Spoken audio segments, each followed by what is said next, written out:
Welcome to GNCC's Lunch and Learn, all about our mind's well-being. My name is Mishka Balsam and I will be your moderator for the next hour.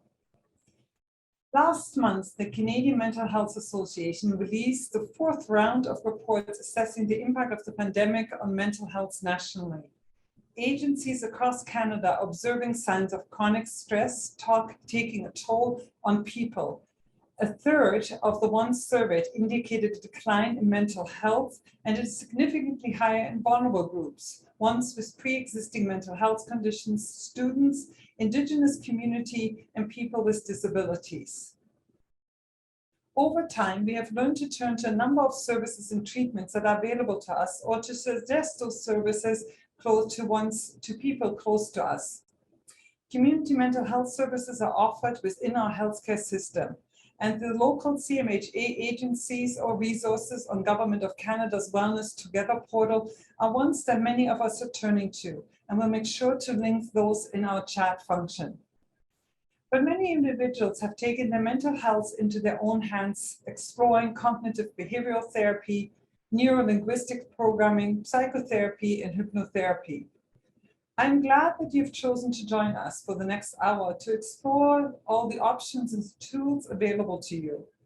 We are joined by Diane Konkin, the founder and director of Advanced Mind Health, a rapid transformational therapy practice specializing in intrusive emotions and substance use, as well as boosting confidence and performance mindset. She has a strong success record in helping clients eliminate their self-sabotaging habits and thought patterns. But before we get started, let me give a shout out to the YMCA Employment and Immigrant Services of Niagara, who have been a leading partner on our Lunch and Learn sessions. Whether you're looking for an entry-level work or for a more senior role, finding a job isn't always easy. And that's why they offer employment programs to support employees through this process. And if you're an employer, they offer extensive employment service programs too.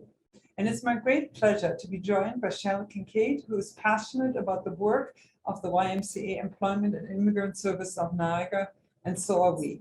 Good afternoon, everyone. Thank you. It's always a pleasure to support the Chamber in these Lunch and Learn functions. Just wanted to give you just a little bit of information regarding the YMCA Employment Services programs. Our programs are offered by Employment Ontario and provides one-to-one coaching to job seekers by employment specialists who are invested in their success. Clients needing help finding a job, putting together a resume, improving interview techniques, or upgrading skills can find everything they need in one of our 3 locations in Niagara. From an employer standpoint, the YMCA understands how challenging it is to find and retain the right employees. The added time, money, and stress involved can be overwhelming. We can help alleviate some of these frustrations. YMCA Employment and Immigrant Services makes finding the right person for the job simple, convenient, and cost-effective. All of our services and programs that are offered to employers and to job seekers are free. Some of the services that we provide to employers include recruitment consultation, on-the-job training placement incentives, so some funding for eligible clients and qualified employers for their training, free job postings, coordinating and hosting job fairs, referral of suitable and pre-screened employees or potential employees, client employment preparation and scheduling of interviews, and assisting with apprenticeship registration and facilitation. We also provide human resource information and onboarding when hiring new staff, by providing in WHMIS, Ontario Health and Safety information, the Accessibility for Ontario's and Disability Acts, and so on. Getting help with your recruiting is easy. Just call our office and we will review your qualifications that you require and post your job openings and recruit through our employment coaches to find and connect you with the qualified candidates that you're looking for. Thank you. Cheryl, thank you so very much for being with us. We really, really appreciate it, always do. And just to speak about the format, for those of you who are new, who have not joined us at the Lunch and Learn beforehand, the format is that we are going to hand it over to Diane, the webinar for the next half hour, to really give us an insight into her therapy and the practice that she uses. And After that, we're going to open up to questions. We have received a number of questions from you who are with us today. Some of you have chosen to text us, email us, but we really encourage you to utilize the chat function, which is at the bottom of your screen. To utilize that, we can see it on our end, and we're very much committed to getting to most of the questions that are there, and hopefully to all of them, but we're very committed to it. So we'll answer those questions in the second half of our Lunch and Learn webinar here. For those of you who are wishing to enable live transcript, closed captioning, it has been enabled, and there is a button at the bottom of your screen that should enable you to just do that. If you run into any technical problems and have any questions, just send us a chat and utilize the chat function. We will see it on our end, and we hope to have all the answers so that we can overcome that hurdle too. And now, Diane, I'm going to move the webinar over to you and to take it from here. Thank you. Thank you so much. Thank you to the chamber staff for inviting me to be here with you today. And thank you for all of the guests for being here today. I'm really excited to share this information with you. When I learned it, I was completely fascinated with it. I was drawn into it so much. So I hope you find a lot of value here today. So my business is called Advanced Mind Health, and this is a rapid transformational therapy practice. And I help my clients in only 1 or 2 sessions. And I am based locally, but I have clients all over the world since I exclusively work virtually.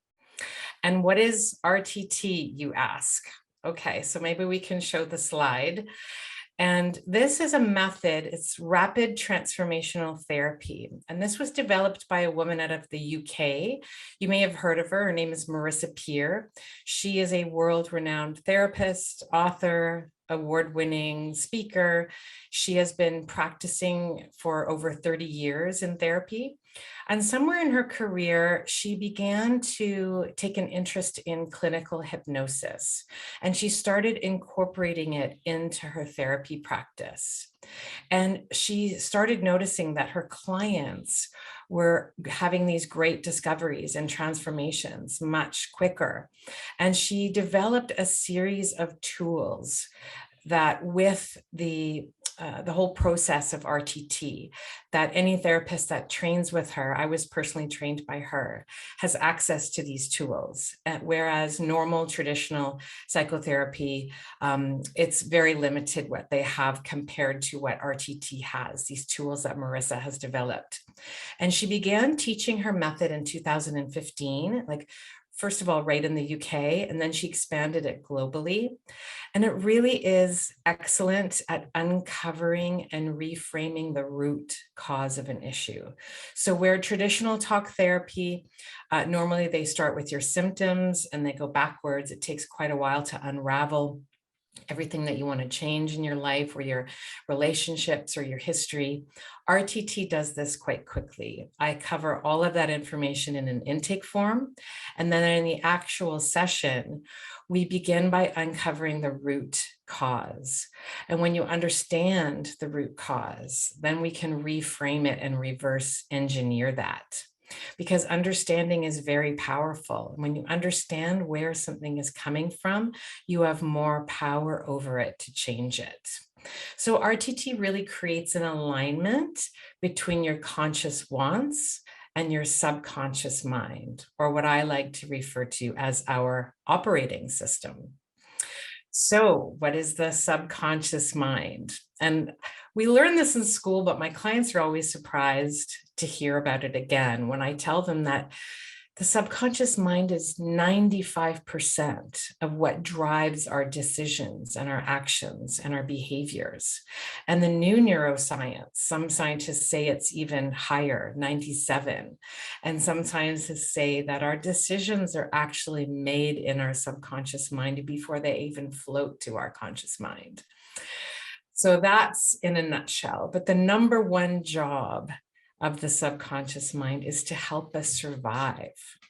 This is our prehistoric wiring. This is the evolutionary psychology, because we have advanced, but our minds still believe that we need to connect to tribes to survive.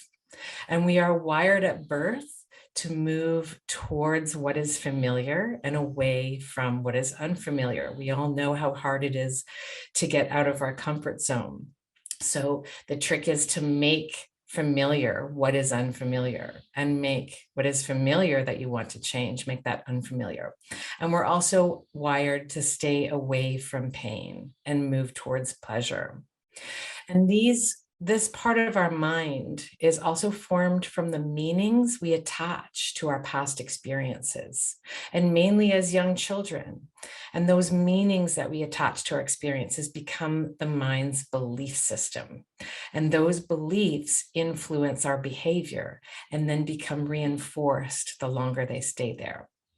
And how does it do this? So the only thing we can control are our thoughts. We can't control anything externally. We can't even control what happens to us. The only thing we can control are our thoughts.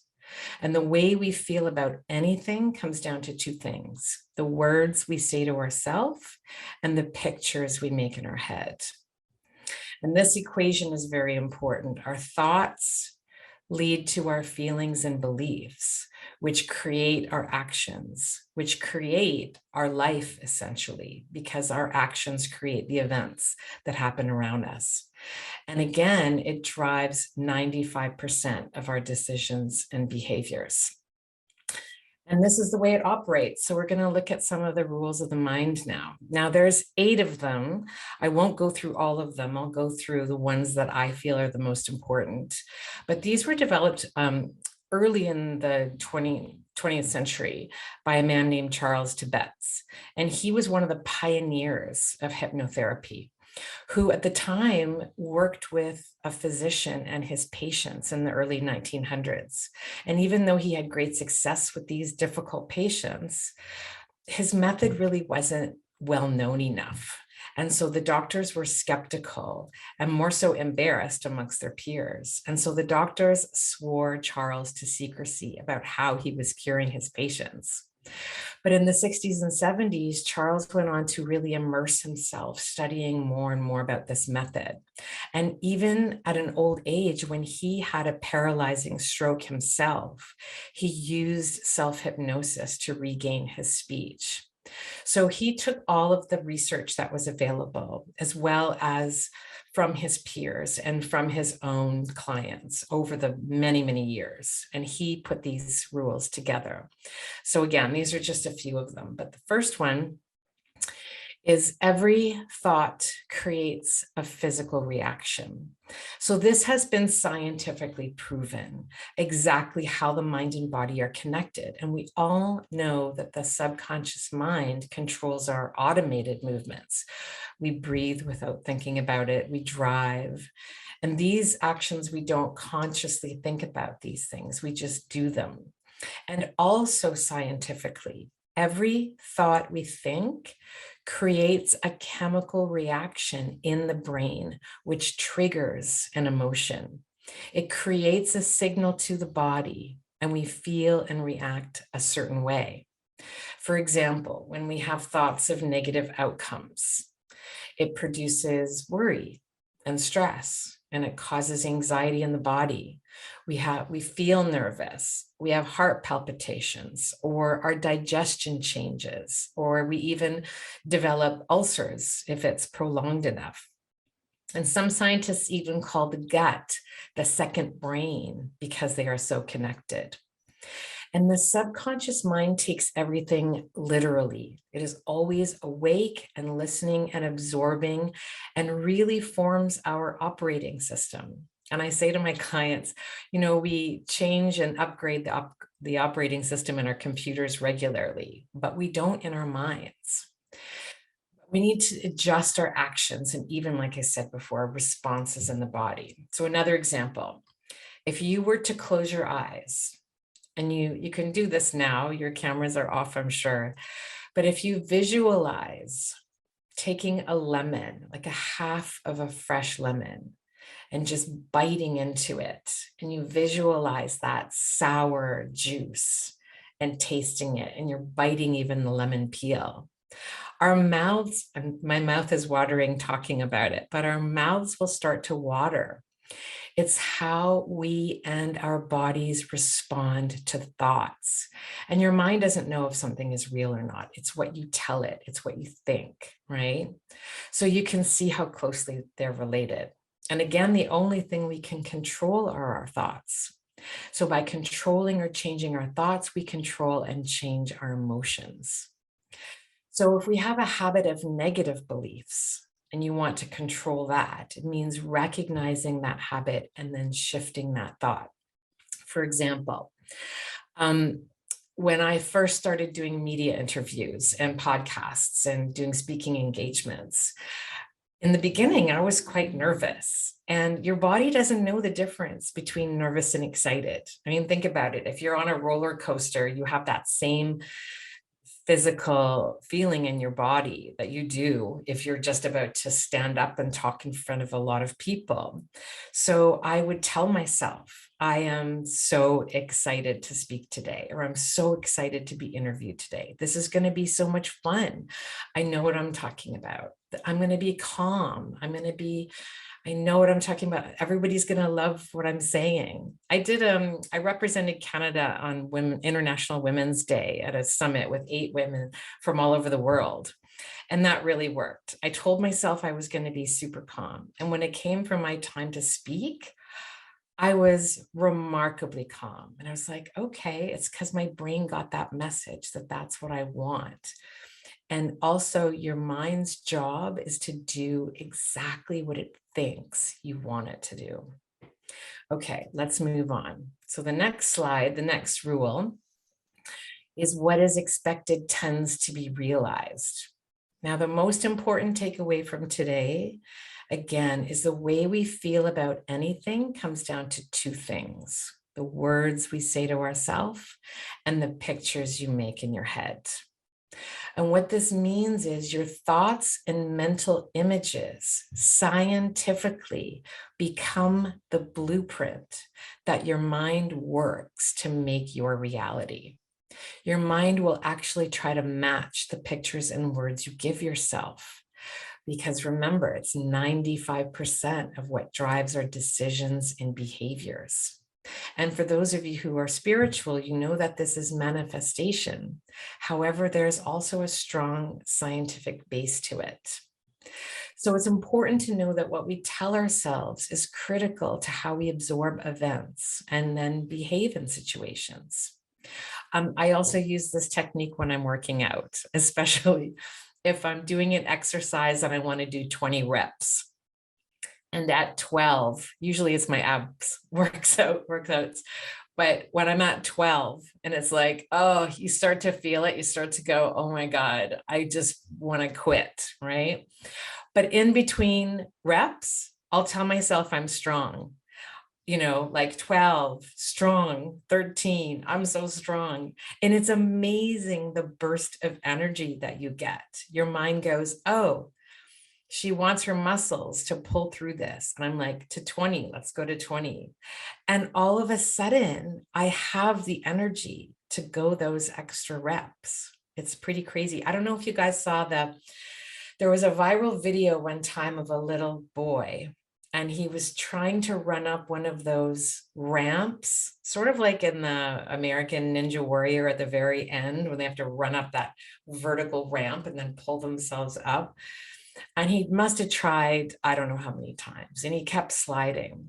And then there's a video of his mom saying, repeat after me. I'm strong. I can do this.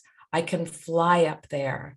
My legs are so fast. My body supports me. I have so much strength. I've got this. This has my name all over it. So after repetition, I mean, that's not exactly, but after repetition, they videotaped that little boy and he ran up that wall like he flew up it. And at the point where he used to slide, he just went straight past it, grabbed onto the ledge, pulled himself up. So this is how it works. And even physicians recognize that if a patient expects to remain sick Or the opposite, if they expect to heal fast, the expected condition tends to be realized. Often people with depression will say, my mom was depressed or my grandfather was depressed. And so they don't believe they can be cured. They think it's genetic. And people who struggle are caught not only in a loop of negative thoughts about themselves, but also the belief that they can't be helped. And I also successfully treat addiction in my clients. And many people believe addictions are genetic. And when they ask me that, I say, no, that's old thinking. It's not the new way of thinking. It's not the new neuroscience. There's no scientific evidence, even though many studies have been done. Is it genetic? No. Is it generational? Absolutely 100%. Because when you are growing up watching these behaviors, you learn these behaviors. And what do they say? We live and learn. You also form certain beliefs about yourself because of the situations that you're put in as a child. And this rule is also the reason why placebos work. Control groups for experimental drugs will begin to be cured if they believe it will be work. If they believe it will work. There was a construction worker. Somebody told me this story just a few days ago. It was crazy. One of my clients actually, and he had an accident on the job. He had a large stake, like a big thick nail, driven through his boot. And he was crippled in pain. They had to wait for the ambulance to get there. Nobody wanted to remove it. When they got him to the hospital, and this man was just screaming in pain, watching this nail in his boot. When the doctors cut away his boot and removed it, they discovered the nail had actually gone between his toes. It hadn't even touched or broken skin. But because his mind saw this, he was in excruciating pain. And again, when it goes further, those looping thoughts become patterns. And it's also referred to as the law of expectancy or self-fulfilling prophecy, because we literally become what we think about, and our thoughts shape our reality. But if we are in this negative loop, we do have the ability to break it. I call it mind flip, where instead of thinking the worst possible outcome, tell yourself the best possible outcome. I've had to use this technique on myself when I was first learning this method, or learning RTT before I opened my practice. You think, oh my gosh, I have to go to this event. Nobody's going to talk to me. Nobody's going to be interested in what I have to say, right? Or whatever it is, if you have a task that you have, I don't think I can get through it. It's going to be hell to get through it. But instead, tell yourself the best possible outcome, or tell yourself a better lie, because that's closer than the truth than what you're probably telling yourself now. Actually, that's the title of Marissa's latest book, Tell Yourself a Better Lie. And I'm reading it right now. It's fascinating if you want to put something else on your list. And the last rule we'll look at today on the next slide is imagination is more powerful than knowledge. And essentially this means that in a battle between emotion and logic, emotion always wins. So again, for example, if any of you have climbed to a tall balcony or an observation deck, or been on the CN Tower glass floor, and you look down, logically, you know you're safe, but emotionally, the very sight of the drop will make your stomach turn. Again, the thought being produced in the body. And what do we know about emotion? Our thoughts result in our emotions. And our thoughts are the only thing we can control. So you see how important it is to use better thoughts, which create better emotions. But we fall into patterns of using negative words. It's common. We say, oh my God, my commute is killing me. My job is killing me. My job is so stressful. My kids are driving me crazy. And these are negative emotional words. And what happens when we tell ourselves those things? We sink deeper into that emotion.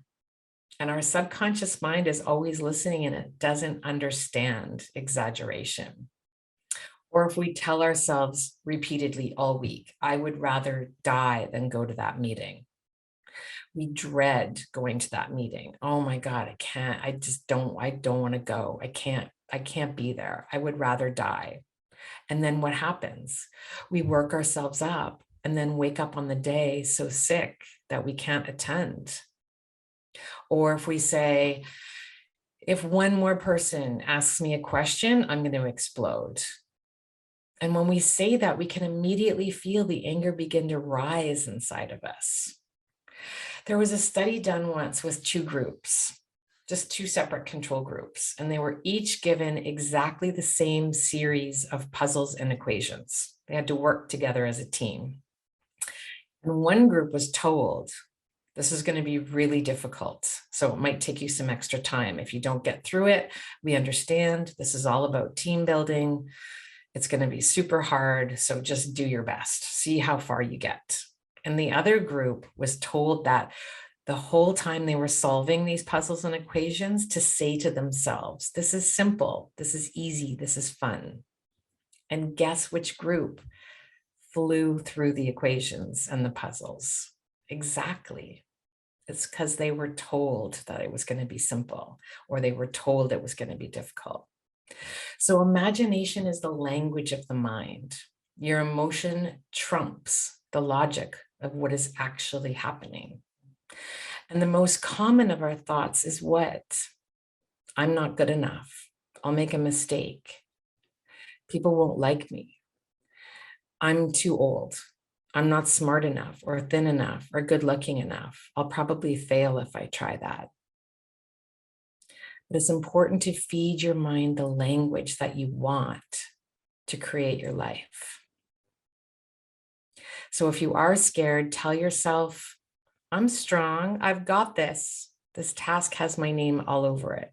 It's going to be a challenge, but I'm smart and I can figure it out easily. So use exciting emotional language rather than negative and watch how your mind responds.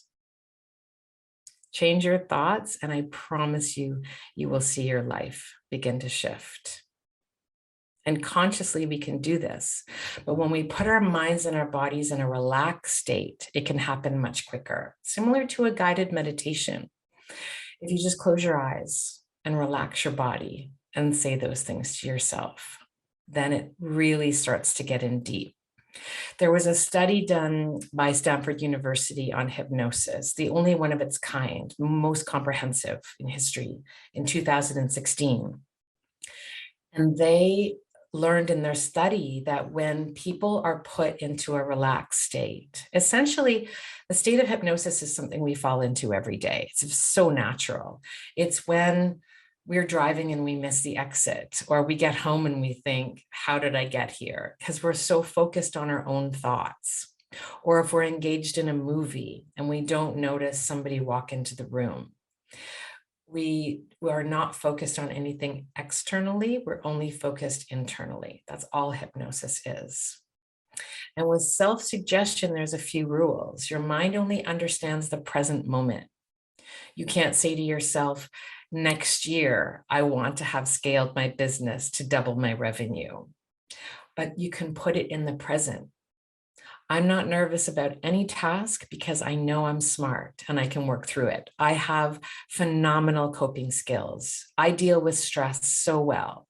I'm not even stressed because I know how to deal with any situation or challenge that comes to me. I am motivated to work on my business every day, and I do the most difficult tasks first, and I feel great about my accomplishments. I'm going to be moving from one great accomplishment to the other, and the more I accomplish, the better it feels, and the better it feels, the more I accomplish, and that gives me time to take care of myself, all present tense terms. And the other way to engage in self-suggestion is use the positive, not the negative. For example, instead of saying, I don't want to feel nervous, say I am and feel confident. So, and it's all about repetition as well. So make the time to have those self-suggestions, and in the positive tense as well. So how does all this relate to RTT? Well, the tools in RTT, and we can go to the future of therapy slide, because the tools of RTT are all based on the science of how the mind works, including these rules and a few others. And it really has started to become recognized as the future of therapy. RTT works at the subconscious level to create a much deeper connection with your mind. And so unlike talk therapy, which works backwards and doesn't really get to the root cause often, like this is why people go back to therapy time and time and time again. And when they stop, those emotions will flood back because the root cause is still somewhere deep in their subconscious mind. But RTT begins at the root cause. We uncover it within the first 15 minutes. And then the clients make these discoveries. It's a conversation. It's not one way. I put my clients in a relaxed state, and then we start having a conversation. I ask them what their mind is showing them, why they have this issue. I was dealing with a binge drinker, an alcoholic. This man was worked himself up to be the vice president of his company internationally. And he had this issue still. He was an alcoholic since he was in his 20s. But when we talked about why he was an alcoholic, his mind flooded 3 or 4 different memories, all before the age of 9. And he wasn't drinking when he was 9. He said, my dad was an alcoholic. My grandfather was an alcoholic. But watching those adults and watching and absorbing this chaotic home that you lived in, what kind of beliefs does a child start to absorb and then carry with them? Because that operating system that you form, that is the operating system that you carry with you through your life. And you can change your beliefs. So and working at the subconscious level, like I said, RTT starts with the root cause. And when you understand the cause of it, that's when you can begin to question and shift those beliefs.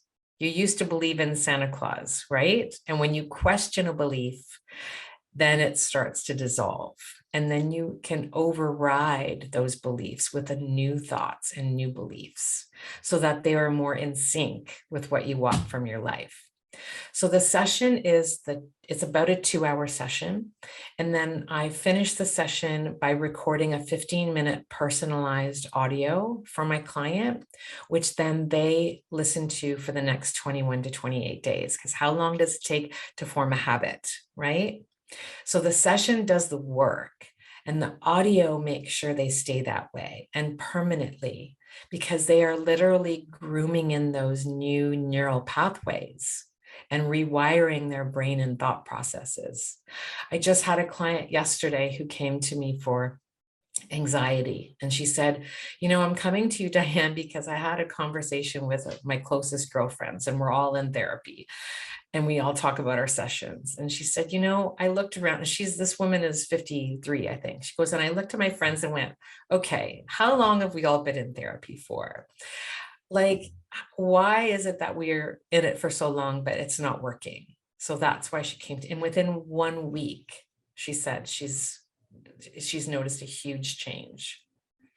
Doctors are learning this method, more and more therapists. I had a client just on the weekend who's a social worker. She said, I don't like going to therapy, even though she had a lot of trauma to unravel. She said, because as soon as I sit down with a therapist, I know what tactics they're using. I've been to therapy enough that I know exactly what they're trying to do, exactly what they're trying to say. She goes, it just, rolled my eyes at it. She said, but this method, she was so happy with her session. She's actually going to learn RTT and open up a practice herself in it. So let's look at some of the transformations. We'll go to the next slide. So, I think this is it. Yes. So I was just talking to you about that client who, even after 1 week, noticed a difference. And her magic wand question, because I always ask my clients this: if I had a magic wand and could give you one thing from this session, what would it be? And she said, to wake up without feeling dread, because that was her issue, was anxiety. She said, I feel it all day. And even after 1 week of listening to her recording, she said, it's gone. She said, she's starting to kind of reframe her life. She had social anxiety as well. And her partner started a new job and said, let's invite some of the people over for a barbecue. And she was like, she said, the old me would have gone, oh my God, and dreaded it. She said, the new me is like, okay, I think that would be good practice. Let's do it. So she's well on her way. And that's only after 1 week. She's got still at least 2 more weeks to go. I also had a woman who, and I'll wrap up here. I also had a woman who also had quite a bit of child abuse in her history, sadly, from when she was 5 to when she was 18, when she left the house to get married. And she worked her way up to be also a senior vice president of an international company in logistics and transportation. And she just wanted to step into her power. She didn't want to feel like withdrawn if someone was angry in her presence. And within 3 days, now she's a unicorn, but within 3 days, she emailed me and she said, you've changed my life. My family even notices a difference in me now. And the first client I was talking about, the 1 week transformation, she said, you know, what's funny, Diane, she said, because I'm changing, but I'm not even thinking about it. I'm just naturally behaving the way that I want to. And I was like, yes, it's exactly the way it works. I hear it from all of my clients, which is why I love what I do so much, because to have a 99% success rate and see that transformation in your clients, I mean, what could be a better reward, right? And one other client I had who was an international business coach, her clients were multimillionaires, but she was terrified of media interviews. And she is from South Africa. So she wanted to start doing more interviews in the US. But I did one session with her. And here's an example of how it can even create your life, because she took no action, but she was just changing the energy in herself. And within 1 week, she had 3 media interview offers and 1 TV show offer. She was asked to start her own TV show in the UK. So again, that's, you know, extreme circumstances, but it happens time and time again in my clients. So I think I'll wrap there. If you'd like to keep up with more information, please follow me on LinkedIn. I'm always offering, you know, tips and advice. I post almost daily, and I'm the only Diane Konkin on LinkedIn. So please feel free to connect. I'd be happy to hear from you, or book a call on my website just to chat if you have any questions. But I think we're going to get to some of those now. Diane, thank you so very much. Actually, it's been really informative and very much appreciated, because I think there are such multiple options available to people to feel better. And I think so many of us are committed to our overall mental health and well-being. So it's really good to explore it. We've had a number of questions coming in, and to all of our participants, if you want to ask any questions, utilize the chat function. We see it on our end and we'll get to them. But we wanted to thank some of you who've already shared some questions that you had during the presentation, and as well, some of you had emailed and texted us some ahead of time. So I'm going to get to a couple of them because we have about 20 minutes left, and I'd love to be able to get to most of them if we can. There's one question that people have. Rapid transformational therapy works differently from traditional talk therapy that people might have utilized in the past. And if you can just outline how it works differently. Absolutely. Traditional talk therapy, like I said, kind of starts with the symptoms, right? The symptoms and behaviors that you want to change. I mean, like I said to my client the other day, I said, now, if you were to go to a therapist, and I said, how many sessions would it have taken you to divulge everything that you divulge to me simply in your intake form electronically. Because my clients fill out an intake form, they give me their entire history, medical conditions, relationships, everything.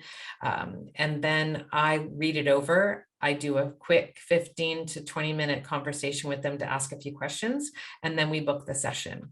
And the session starts, like I said, with the root cause. And a lot of therapists will unravel all of the behaviors and the symptoms and how does that make you feel. And RTT works much quicker. Marissa says she developed it because, like if you have heart pain and you go to a heart doctor, he's not going to say, well, how does that make you feel? Why don't you come back next week and we'll talk more about it? Like emotional pain is real pain. And I really don't believe that people should suffer or struggle with emotional pain, because there's techniques like this, even if you start to use some of the tips without getting to the root cause that I've presented today, it will definitely help. So it's quicker and there's no medication.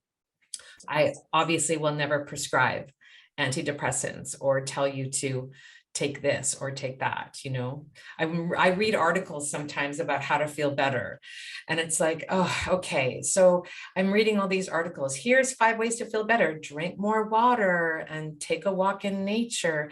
And yes, while that can make you feel better, if you're struggling with emotional pain and you read that, it's going to frustrate you sometimes because you're overwhelmed with all of this kind of information. So these real hardcore tips and tricks are much more effective and work much quicker.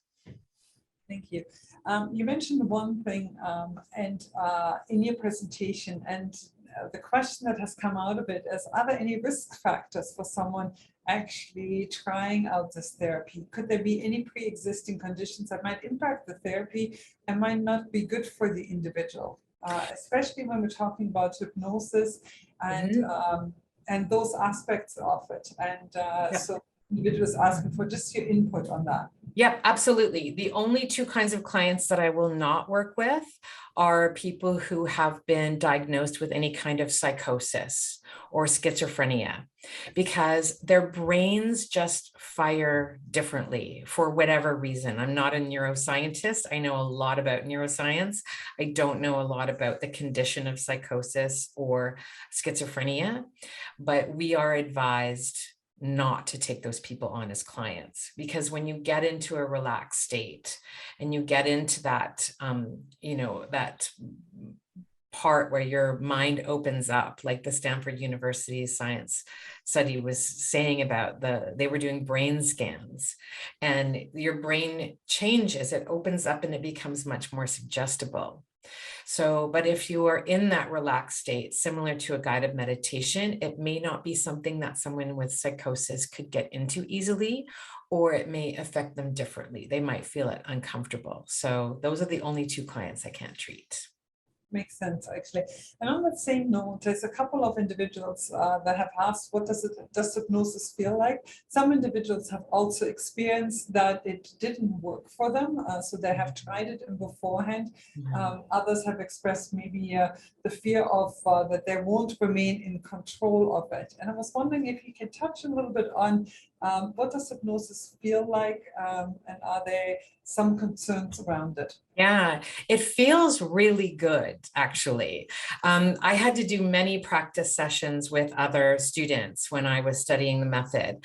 And I remember the first time having a session done on me, I spent the first few minutes going, now am I hypnotized? Am I hypnotized? I mean, I have my eyes closed, but it's like, is this what hypnosis feels like? Now am I hypnotized? Am I hypnotized now?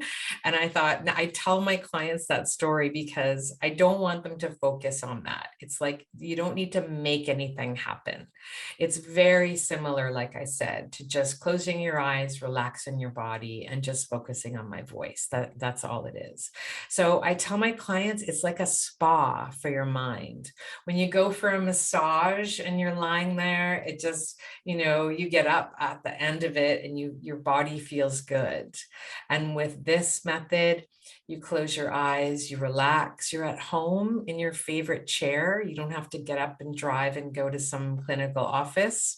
You're at home in your favorite chair and you just recline and relax. And at the end, I say to people, how do you feel? And they always use two words. They say, I feel much lighter and I feel much freer. And you can tell their faces, like some of these people, like they just look 10 years younger. So it's very therapeutic. It feels really good. And no, you're not in, I mean, when I was doing my sessions, you are in complete control. I mean, a therapist can't make you say or do something that you wouldn't in a conscious state. Otherwise, they'd say, okay, make my check out to be double what you really owe me. I mean, or buy me a car tomorrow. You can't sort of do those kinds of suggestions. It's all, you are in total control. If anything, there is a hyper awareness. And that's what I describe it as, is you are aware because your eyes are closed, you're relaxed. And it's like almost like a lucid dreaming where you can, and like I said, it's also conversation. So they can really begin to just focus on their thoughts and not focusing around the room or avoiding questions, as we sometimes can do in therapy. Many people associate hypnosis with being a therapy that allows them to tap into long forgotten memories that they might have, or traumatic memories that are there. Is that part of your therapy? That's part of my therapy if that's what comes up. Right? So in our conversations, I'll ask the client questions. I'll say, okay, right now your mind is going back to the original cause, the reason, and the root of why you have this issue. And, and I'll say a scene is flooding into your mind, an event or memory is coming into your mind right now, and they will describe it. I mean, the woman that I had that had a lot of child abuse in her history, none of that came up, which didn't surprise me because her mind was holding on to that and repressing it. Twice, she just came up with nothing. She said, it just looks black. And once she came up with her as a little girl sitting at the window, waiting for her mom, knowing that her mom wasn't coming back. But there was never any abuse that came up. But in the session that we dealt with it all, she did have remarkable transformation. She understood where that all came from and that it was the meaning that she attached to those events, not the actual events. I say to my client, you put any person in that situation, they would have been made to believe the same thing. But that doesn't mean that that was who you were born to be, right? So lots of things come up. I actually had a client who was an international speaking coach. She's a communications expert, and she had a hard time speaking herself. She had a horrible fear of public speaking, even though she could teach others how to do it really well. And she came to me and she said, I've tried hypnotherapy, I've tried tapping, I've tried EMDR, I've tried everything and nothing works, but I really trust you to do this. And I said, yes, okay, you've had hypnotherapy before, but RTT is not hypnotherapy. It is a new advanced form of hypnotherapy. It's well developed. So people who say to me, I can't really relax, then I give them a little bit of a relaxation recording for a few days before the session, and they really find it helps. So hopefully that answers your question. Oh, it most definitely does. Another question that one of our attendees has here is the question, how long does it last? When we look at all of us being here together, it took some of us 20, 40 plus, 60 plus years to get here. And we often look at our life and saying, like, how many years will it take me to undo some of it, or to deal with some of it? And if I deal with it, is it permanent, or has it somehow shaped me forever? Has it somehow shaped my mind process or the way my brain is wired and how I'm responding to certain things? Well, Yeah, of course. Yeah. Well, your mind is wired that way because of the repetition and the reinforcement throughout your years of growing up. But it definitely can be changed. And it's definite because that's just the thing. Again, when you understand where it's coming from, you can start to question it and reframe it. And so the session makes those discoveries for the client. The client makes the discoveries, they make the connection. They come out of the session going, oh my God, I never would have thought of that. Or that memory, if I wasn't in this relaxed state or in hypnosis, I would have never thought of that. But it's like, oh, but that's what your mind is showing you when you ask why you have this issue. And so like I said, the session does the work, and then the audio recording make sure they stay that way by grooming in those new neural pathways. And what we are doing essentially is rewiring your brain the way that you want it to support you, not the way that you want it to sabotage you.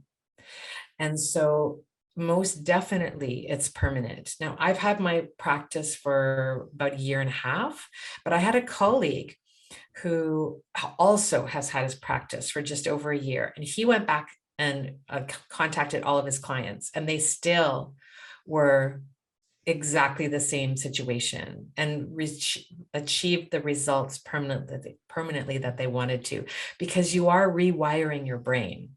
So unless you go back into hypnosis and reverse it, it's going to stay that way. And that audio that I give you is yours forever.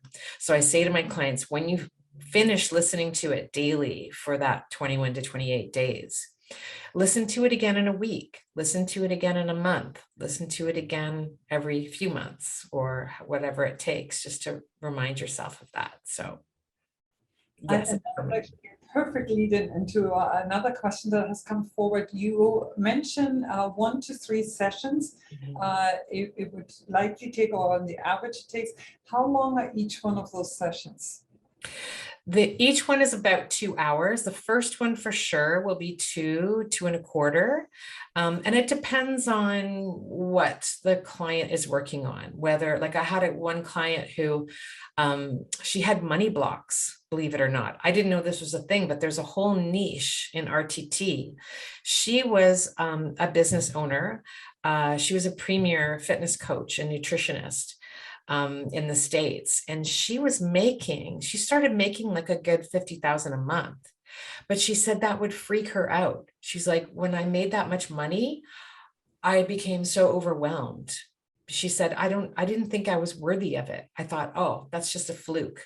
That'll never happen again.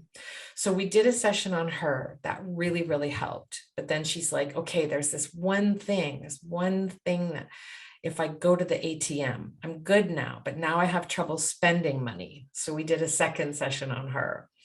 So, and that really, really helped. So it depends on the client. I had a client with severe anxiety who came to me at the end of the first session. She was like, oh my God, it's gone. It's gone. And she started to cry.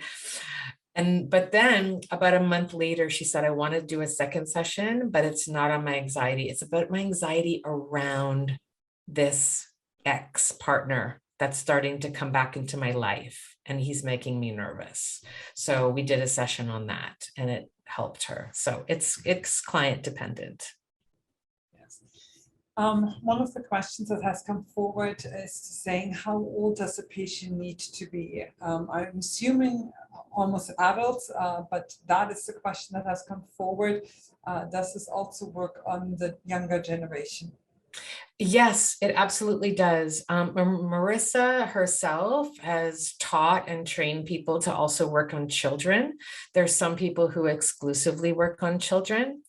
I don't like to work on anybody younger than 12 because not that the method is not good for it. It's just not what I specialize in. So there's a lot of moms who, I have no children. There's a lot of moms who really specialize in young children, and it works really, really well for them. If somebody is younger than 16, between 12 and 16, I find that's a perfectly relatable age. I would just need a parent wave, like a sign off. That's all, that they're aware that this is happening, and then we can proceed. That makes sense. We are each and every day bombarded with information through our social channels, through the news channels that we have, the interactions that we have. And likely there have been many reports that indicate that with all the information coming into us, we can't even process it anymore. How does RTT help individuals with dealing with such issues where we really feel mentally overloaded? And it has been clear that we don't process them, we can't deal with them. And so they're stored somewhere and likely have an impact on us without us ever being conscious of it. Absolutely. Usually in my clients, that manifests in some kind of anxiety. And like I said, every client is different. So I would do a complete deep dive with them through their intake form and through just a consultation. And then we would schedule the session and we would see what came up, because again, there's a reason for that.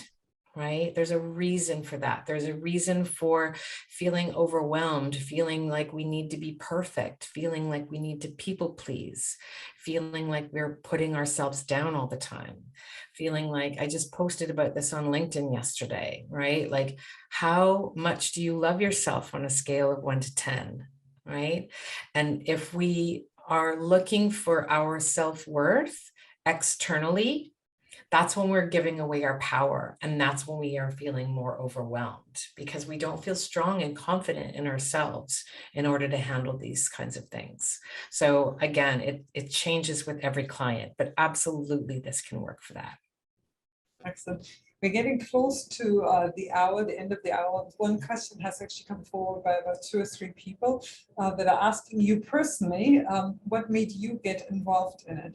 And it might have been linked to when you mentioned previously, somehow, I think it was about the individual who taught other people how to public speak, but herself was actually shy of doing so or had some fears coming up. And often they're told about, we're teaching what we need to learn ourselves.